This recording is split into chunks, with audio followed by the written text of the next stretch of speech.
मारहाण करणाऱ्यांवर कडक कारवाई करा, विजय घाडगेंची अजित पवारांकडे मागणी। मंगळवारपर्यंत कृषी मंत्र्यांचा राजीनामा घ्या, नाहीतर आंदोलन करू, छावा संघटनेचा अजित पवारांना इशारा।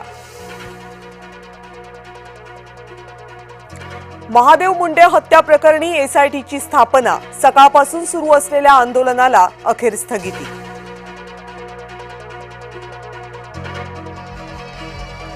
गोकुळ झा याला 14 दिवसांची न्यायालयीन कोठडी, कल्याणमध्ये मुलीला केली होती बेदम मारहाण, न्यायालयामध्ये नेताना झानं पत्रकाराला दिली धमकी।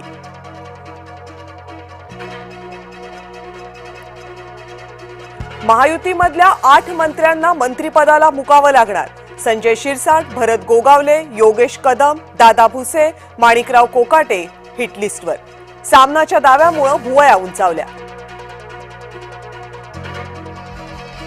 पुण्यामध्ये गाव गुंडांचा हैदोस सुरूच, शिवशक्ती चौकामध्ये पार्क केलेल्या वाहनांची तोडफोड।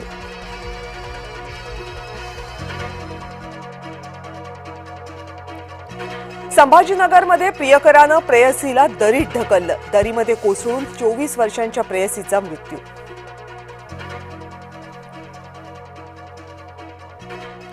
बुलढाण्यात पत्र मागायला गेलेल्या महिलेशी गैरवर्तन करणाऱ्याला शिवसैनिकांनी चोपलं।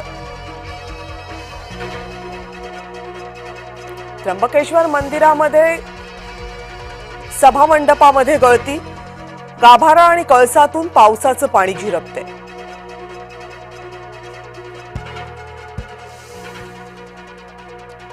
मुंबईसह उपनगरांमध्ये आज मुसळधार पाऊस, पावसामुळे वाहतुकीची कोंडी, लोकलवर परिणाम, कोकण आणि विदर्भाला रेड, तर ठाणे आणि पालघरला ऑरेंज अलर्ट।